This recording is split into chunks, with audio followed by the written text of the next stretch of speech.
അപ്പൊ അവിടുത്തെ മൗലവിക്ക് പറ്റിയ അമളി കേൾക്കണോ നിങ്ങൾക്ക്? മൗലവി മനസ്സിലാക്കിയത് എന്താണ്?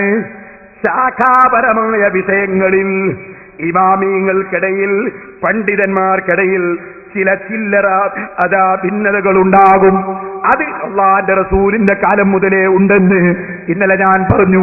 ആയിഷ ബീവിയും ബഹുമാനപ്പെട്ട സിദ്ദീഖുൽ അക്ബർ റളിയല്ലാഹു അൻഹു തമ്മിൽ വിവാഹമോചനം നടത്തപ്പെട്ട പെണ്ണിന്റെ ഇദ്ദയെ സംബന്ധിച്ചുള്ള രണ്ട് വീക്ഷണം ഇന്നലെ ഞാൻ പറഞ്ഞു. അതുപോലെ മുസ്ലിമീങ്ങൾ മനസ്സിലാക്കണം, എന്റെ സനദിൽ തന്നെ പെട്ട ആളാണ്, അങ്ങേയറ്റത്തുള്ള ആളാണ് ഇമാം ശാഫിഈ റളിയല്ലാഹു അൻഹു. ശാഫി ഇമാമിന്റെ സനദാണ് ഇമാം മാലിക് റളിയല്ലാഹു അൻഹു. മാലിക് ഇമാമും ശാഫി ഇമാമും തമ്മിൽ തലതടകുന്ന സ്ഥലത്ത് ശാഖാപരമായ ഒരു ചർച്ചയുണ്ട്. എന്താ ചർച്ച? തല മുഴുവനും തടകിയാലേ സഹീഹാകൂ. മാലിക് ഇമാം അങ്ങനെയാ പറയുന്നത്.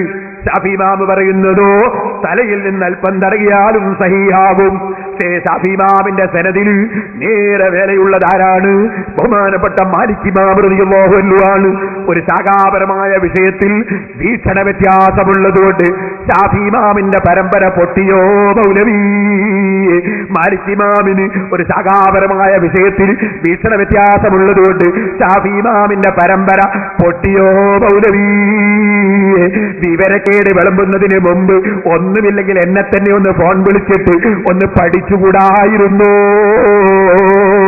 ചോദിക്കട്ടെ, ഖിലാഫല്ലി ശൈഖിനാ, ഖിലാഫല്ലി ശൈഖി മശായിഖിനാ ഫത്ഹുൽ മുഈനിലില്ലേ? അതുകൊണ്ട് സൈനുദ്ദീൻ മഖ്ദൂമിന്റെ പരമ്പര പൊട്ടിയോ മൗലവി? ഇബ്നു ഹജറിന്റെ പരമ്പര പൊട്ടിയോ മൗലവി? ഇമാം നവവി ഖിലാഫല്ലി റാഫി എന്ന് പറഞ്ഞാൽ പരമ്പര പൊട്ടിയോ മൗലവി? എന്താണ് പരമ്പര എന്ന് പഠിക്കാതെ എന്തെങ്കിലും വിവരക്കേട് പറയുന്നതിന് മുമ്പ് ഒരൽപ്പമെങ്കിലും പഠിച്ചുകൂടായിരുന്നു?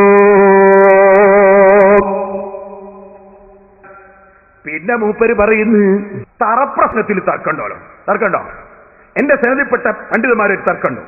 സദഖത്തുൽ ഉസ്താദ് കേട്ടോ, സമ്പൂർണ്ണ ഫതാവ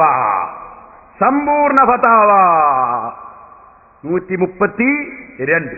ഇതിലൊന്ന് എടുത്താൽ 132 പേജ്. തറപ്രസംഗം എന്ന് പറഞ്ഞാൽ ജുമഅന്റെ മുമ്പ് ഒരു പ്രസംഗം നടത്തുന്ന ഒരു ഏർപ്പാടുണ്ട് ചില സ്ഥലത്ത്. ഇസ്ലാമിൽ അങ്ങനെ ഒരു സുന്നത്തുമില്ല, വുജൂബുമില്ല, കൽപ്പനയില്ല. ആ സമയത്ത് അൽക്കഹ് ഓതണം, സലാത്ത് ചൊല്ലണം, നല്ല കാര്യം ചെയ്യണം, പറഞ്ഞ കാര്യം ചെയ്യണം. കേട്ടോ, സദഖത്തുൽ ഉസ്താദ്. ചോദ്യം: ഖുത്ബ ഓതുന്നതിന്റെ മുമ്പ് ആ ഖുത്ബയിലുള്ള കാര്യങ്ങളുടെ സംക്ഷിപ്തം ജനങ്ങൾക്ക് പറഞ്ഞു കൊടുത്തതിന്റെ ശേഷം ഒരു ചുരുങ്ങിയ നിലയിൽ ഖുത്ബ ഓതിയാൽ അതൊരു നസീഹത്താകുമല്ലോ. ഇല്ലാത്ത പക്ഷം ജനങ്ങൾ മേൽപോട്ട് നോക്കിയിരിക്കുക എന്നല്ലാതെ അവർക്ക് വല്ലതും മനസ്സിലാകുമോ? തറപ്രസംഗക്കാര ചോദ്യ. അതിന് സദഖത്തുൽ ഉസ്താദിന്റെ മറുപടി: ഉത്തരം, വെള്ളിയാഴ്ച ദിവസം ജുമഅന്റെ സമയമായത് മുതൽ ഖുത്ബ വരെയുള്ള സമയം ഒരു നസീഹത്തിനുള്ള സമയമല്ല. ജനങ്ങൾ മേൽപോട്ട് നോക്കലും കീഴ്പോട്ട് നോക്കലും ഇവിടെ പ്രശ്നമല്ല. ദീനിയായ വിഷയങ്ങൾ മതം നിർദ്ദേശിച്ച ക്രമത്തിലാണ് നിർവഹിക്കേണ്ടത്. യുക്തിക്ക് അതിനെ തിരുത്തുവാൻ അർഹതയില്ല. എന്റെ സനദിലുള്ള കാന്തപുരം ഉസ്താദ്, ഓക്കെ ഉസ്താദ്, ഞാൻ ഖുത്ബക്കുമുള്ള പ്രസംഗത്തിനെതിരെ പുസ്തകം എഴുതിയപ്പോ അവതാരിക എഴുതി തന്ന ആളാണ് ഓക്കെ ഉസ്താദ്. ആ ഓക്കെ ഉസ്താദാണ് സദഖത്തുൽ ഉസ്താദ്. എന്റെ സനദിൽ ആരാ മൗലവി? നിങ്ങളെ തറപ്രസംഗത്തിന് അനുകൂലിക്കുന്നത് മഹാനായ ഇ.കെ. ഉസ്താദ്. അതിനെതിരല്ലേ?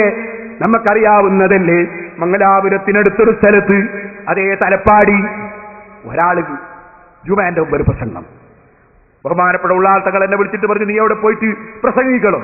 ഞാൻ പ്രസംഗിച്ചപ്പോ അവിടുത്തെ മൗലവി പറഞ്ഞു, വാദപ്രവാഹത്തിന് വരണം. തങ്ങൾ പറഞ്ഞു, നീ വാദപ്രവാഹത്തിന് പോകണം. ഞാൻ പറയും, തങ്ങൾ വരുത്തണ്ട, എവിടെയും പോയി വാദപ്രവാഹത്തിന് ഒരു കിതാബ് എടുത്തു പോയി. മൗലവി വന്നില്ല. ഒരു തങ്ങൾ മൗലവിയാ, വന്നില്ല. എന്നിട്ടോ ഞാനിങ്ങനെ അവിടുത്തെ കിതാബൊക്കെ വായിച്ചു, ഒക്കെ വിവരിച്ചു വന്നു. ഈ കക്ഷികളെ തീർന്നറിയോ? ഈ.കെ. ഉസ്താദിന്റെ അടുത്ത് പോവാന്ന്. ഈ.കെ. ഉസ്താദിന്റെ അടുത്ത് പോയി. കെസ്റ്റാന്റെ ഒരു ചങ്ങാതി എന്ത് ചെയ്തു എന്നറിയോ? ഈ.കെ. ഉസ്താദിനോട് പറഞ്ഞ്, ആ പേരോട് വന്നിട്ട് ഞങ്ങൾ നാട്ടിൽ പ്രശ്നം ഉണ്ടാക്കില്ല. ഈ.കെ. പേരോടൊന്നും ഇവിടെ പറയണ്ട, എന്താ വന്നതെന്ന് പറയാന്ന്. പേരോടൊന്നും ഇവിടെ പറയണ്ട, എന്താ വന്നതെന്ന് പറഞ്ഞു.